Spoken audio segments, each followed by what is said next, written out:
Maybe you want to show some secret paths. And another thing you can do is changing the size of the road depending on how major that road is.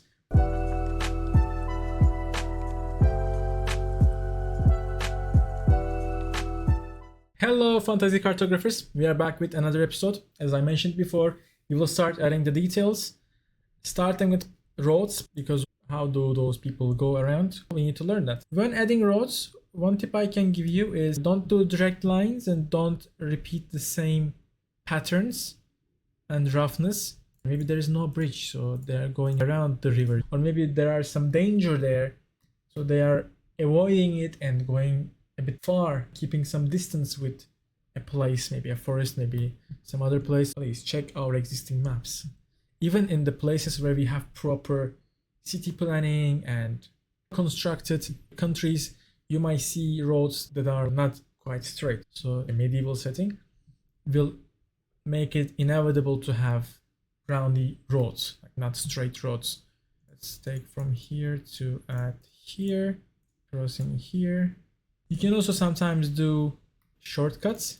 If I would have maybe something very important here, that place could have even more roads spreading out. Think of the people living there, like what would they need? I will not most probably have a road going through the mountains, so I'm gonna take it here.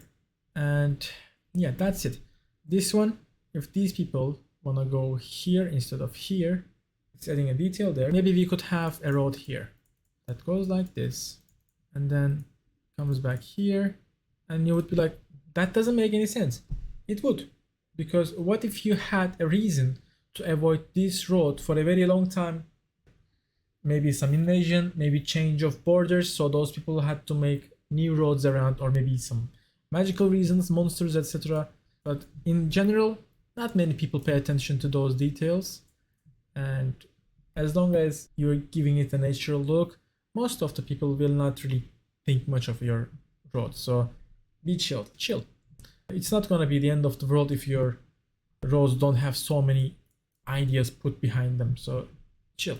And also, one exception, you will not apply the same understanding to roads on the seas. For those, you should stick with just a little roughness or pure straightness, because on sea we are not as limited as we are on the land. If both places have ports, or if they are both reachable from the sea, I wouldn't have a road like this, right?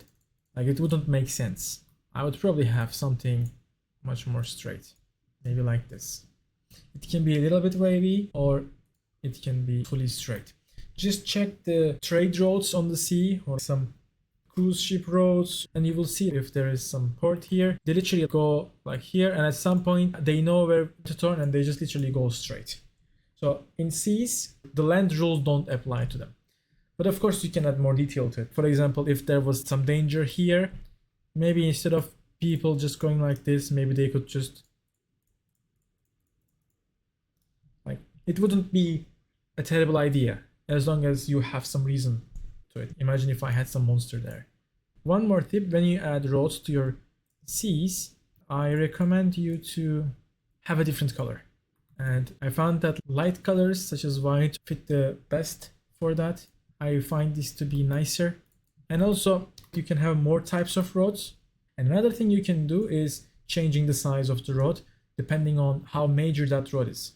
For example, maybe this one is made with smaller dots. So what I understand from it is that road is not as crowded or important as these ones. So those kind of details you can also add.